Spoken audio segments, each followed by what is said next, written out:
viewers, welcome back to the Self-Made Auto Channel. We're back on the 2014 Cadillac ATS. We're back on the rear back. I'm back on the back. We're back in the rear brakes. How's that sound? We just did the fronts in a previous video. We also did the battery, and like I say, we have a radiator job up and coming. Hopefully I choose to record that, or am able to. So anyhow, wow, that's a bonehead move. I can try using the right size.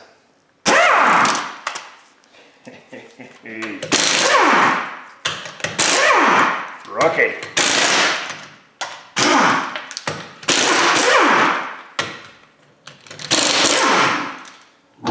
Woo! At least she didn't fall off. There's that. Feel that right off.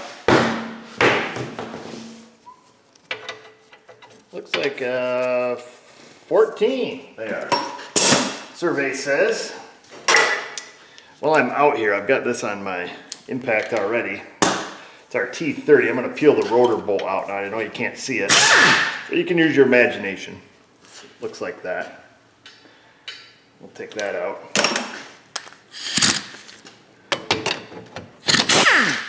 There's that. There's that one. So those are both. And that's what they look like, in case you were curious, saying, I wonder what those look like. We're going to push our piston in a little bit. Wiggle it off. We're going to have a little look at the boot.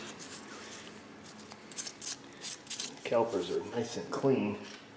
While I'm standing right here, I am going to grab the caliper depressing tool. Makes me so depressed. And I'm just going to push the piston back in. And yes, it is okay. I get questioned on that so much, I think we mentioned it in the first video, that people tend to get nasty, mean. You have to come stuff my face in a garbage can, they tell me, and other nasty things. However, if you go on and read factory service data, that is exactly what GM tells you to do on this particular model. Believe it or not, go look for yourself. You have access to factory service data. They tell you to use a large C-clamp.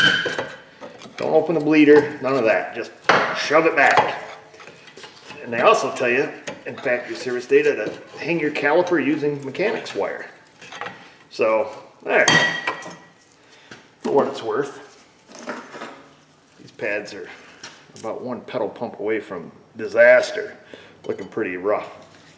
So that's why we're changing these, and I think the insides of the rotors are pretty well had.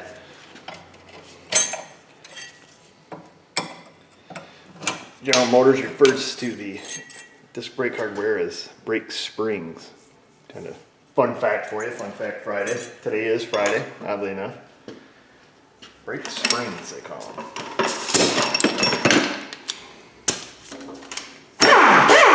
We're going to go in with an 18 mil.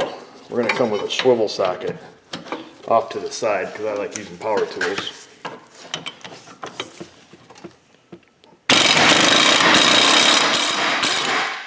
That was quite the face he made, huh?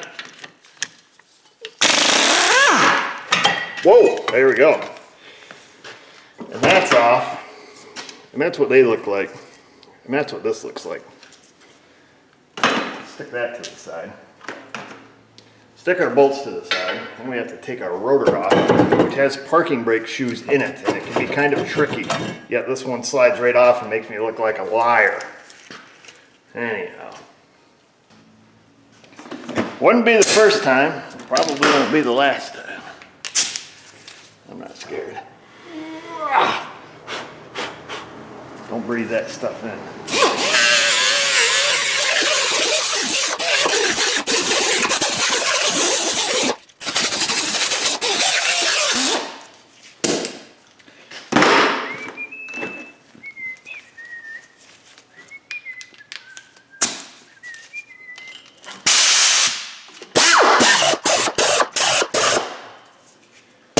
Fancy, fancy. Get out the old sheep spray, aka the film, the fluid film. Sponsor of the show. That's right, not a sponsor of this show. All right, so they sent me a couple free cans, let's be honest. I guess that's a sponsorship and a t-shirt. That's right. No joke. Let's go get a rotor. Not kidding, folks. Fluid film. Recognized SMA. Well, not really fluid film. I guess they have a, like a lot of big companies, they have their own third-party marketing division. And Paul wanted me to give fluid film a plug. I said, well, maybe you don't know this or not, but I give fluid film lots of plugs, even when you were hashtag not a sponsor. And they thought that was just lovely. And I need a new snap ring on this Impact. Astro Tools, hint, hint, hint, hint, hint, just in case you're listening. Just kidding, I got some, I'm just too lazy to put them on. But they thought that that was great, and that's torque setting 1, that's 89 inch-pounds. So they said they wanted to send me some stuff. And boom, the other day a box shows up with fluid film in it. A couple cans, and it's a little baby can. Wait till you guys see it. It's the cutest little can you ever saw. Never seen anything like it in my life. It's like if a can of fluid film had a baby, that's what it would look like. And then they sent me some t-shirts. Fluid film t-shirts. I already got a couple of them, but no pockets in them. Not being judgmental, but just saying, talking out loud here. Seems like a great company like Fluid Film would make a shirt with a pocket. I can't say anything because I think the ones that the SMA ones on the Teespring don't have pockets either. Can't throw stones in a glass house there, fella. Isn't that the saying that goes with something like that? Is that the analogy? I don't know. Keep motoring. And here it is. This is my hashtag sponsorship package. Look at this. Wait till you guys see it. You ready? Isn't that the coolest little thing you ever saw? Don't know what I'm going to do with it. But it's like I say, if a can of fluid film had a baby, and this is like if a 55-gallon drum had a baby, or a 5-gallon bucket, I guess it would be. I carry this stuff in 55-gallon drums, so the cans we don't use a ton anymore because I keep it in a sprayer thing. Boom. Sponsor, hashtag sponsor. Boom. Stickers. Got a million of these things already, but anyhow, there's that. Got to take that home. Pretty excited. Feel like I hit the big time. Wish they'd send me a free 55-gallon drum. That'd be nice. They didn't seem to know much about South Main Auto. Well, that's okay. Who does? You know, you guys can't even see crap. Oh, is that you, Rona? Excuse me. We're socially distancing ourselves. I'm just going to clean up the caliper here. I got it in a position just to make sure that you can't see anything, because that's helpful. But at some point I've got to be able to see what's going on. Link to these caliper files in the description. Best investment you'll ever make in your life. Except some other ones, I guess. There's probably a lot better. Okay, they're not a good investment. If you're in the caliper, if you're in the caliper cleaning business, they are. You'll like them. They're mean and aggressive.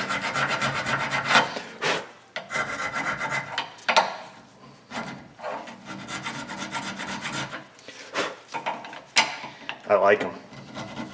I like them a lot. I should have been a machinist. A millwright. I don't know if that's the right term. I'll try to do this one so you can actually see what's happening. Over here in Big Red. 2 different sizes. This is a skinny one. We'll use old skinny. Right here, skinny.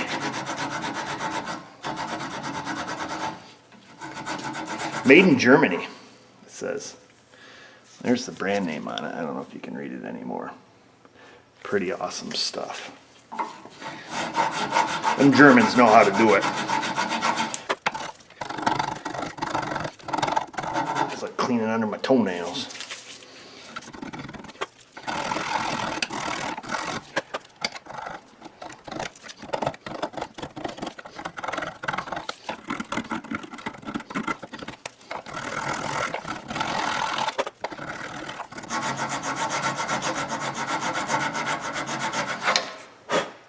There. Go polish her up on old Roger.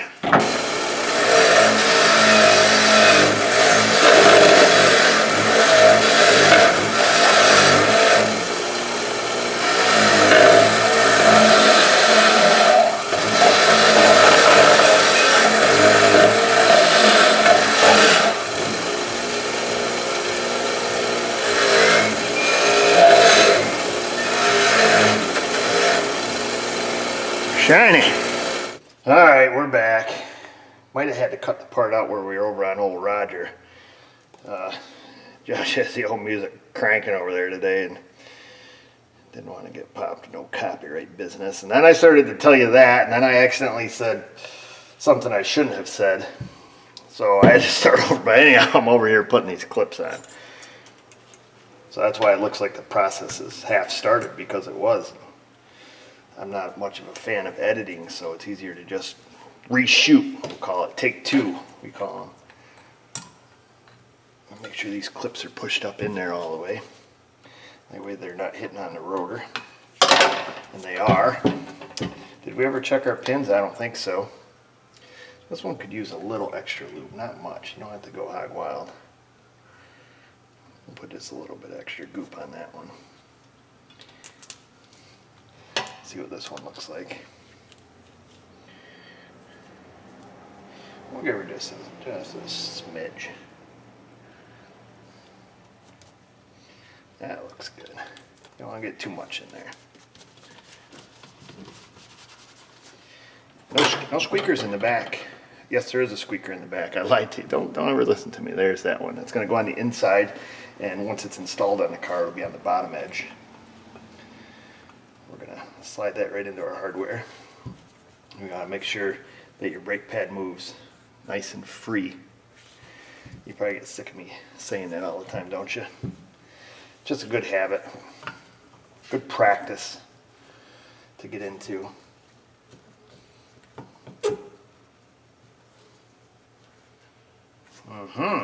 Okay. Make sure our hardware is seen that. Stinking hardware.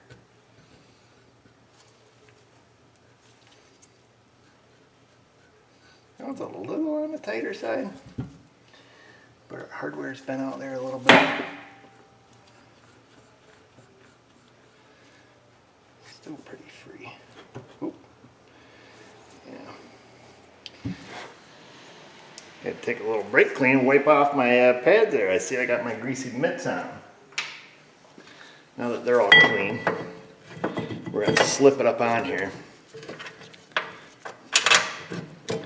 And we've got some Loctite applied to our bolts. If I can find the hole, what is this, your first day there, fella? We'll go for the upper one. We got that one, score. And we'll get the lower one here. Score, we got both of them. We will get the Ugga gun. Torque setting number 1.5. Running around town. Hold on. Now you did it. There we go.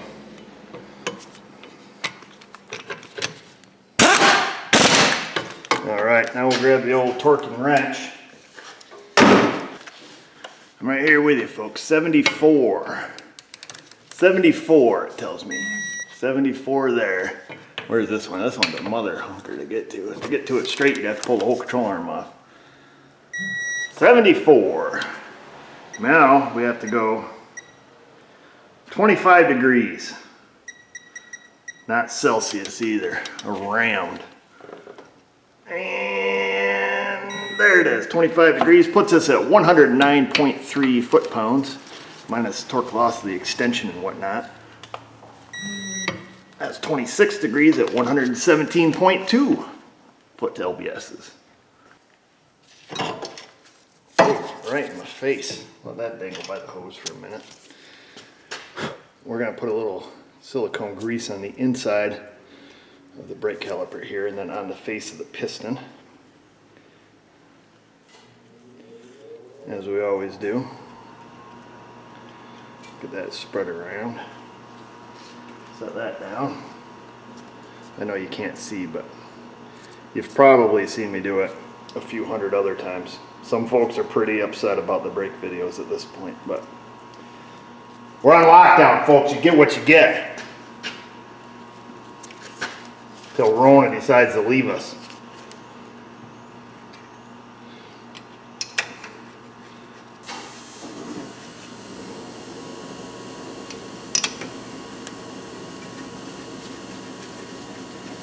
Alright, we'll torque them bad babies down. Bad man pajamas, what size are they? 14? Already got one out. Thinking. There she is. Let's get the spec. We will tighten these to 36.6 Newton meters, or 27 foot-pounds, or 324 inch-pounds. Whichever ones you prefer. We'll use inch-pounds. There's that one. Or just snug them up like usual. There we go. Ended up at 367 inch-pounds. That's it, you're done. Take it for a ride. So this is kind of interesting.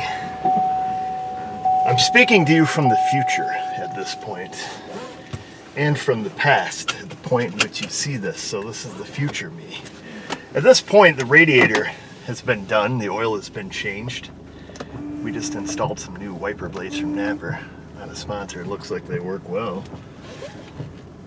But this is the future Erico talking to the past Erico. If you get my message, you can change the radiator without pulling the whole bumper cover.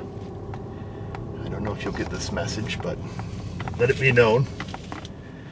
So now what we're going to do is we're going to take her for a little rep here. We're going to make sure our brakes work well. We're going to make sure people are socially distanced around town here. That's the thing. That's our new phrase we use often. We'll make sure that all of our brakes work well. I've relearned the power windows at this point from a previous video in which we did the battery. I've also recalibrated the compass. Changed the oil and filter.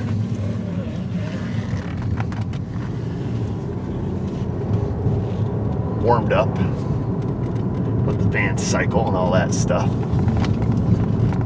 Hold on. I did buy a dash cam, or I obtained a dash cam rather. I'm going to try to implement that into our videos so it's not so shaky, and so you're not doing this number, whoa, falling over and such.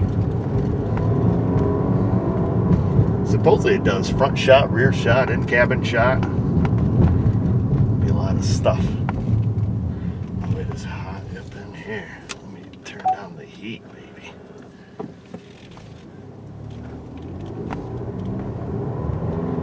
And I'll just forewarn you, in the upcoming radiator video, not that good. Not that good of a video. Working by myself today. I'm supposed to be closed. Didn't want to pull the bumper cover, the Solo Mio. So I elected to try to take the radiator out the top without bumper cover R&R, which was successful, just FYI. Spoiler alert.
that's that, folks. That's rear brakes on your Cadillac ATS. Now, of course, make sure you pump up your brake pedal.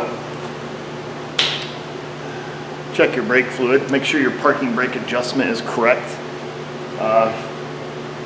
And that's about it. Ride around, burnish your brakes. And now it was pretty interesting to read GM's brake burnishing procedure. They still use the old hot and heavy method, 30 miles an hour, steady, and then just pile on the brakes. Don't lock them up, but pile on them heavy. And they do that 20 times in a row. That's their burnishing procedure per service data for this car, which I was kind of surprised. You don't see that method used much anymore, especially a lot of the OEs are a lot of the brake manufacturers have their own special bed-in procedure. I know Napa does for sure, especially on their adaptive ones that have a burnishing coating on the brake friction material itself. They have their own process that they want you to use.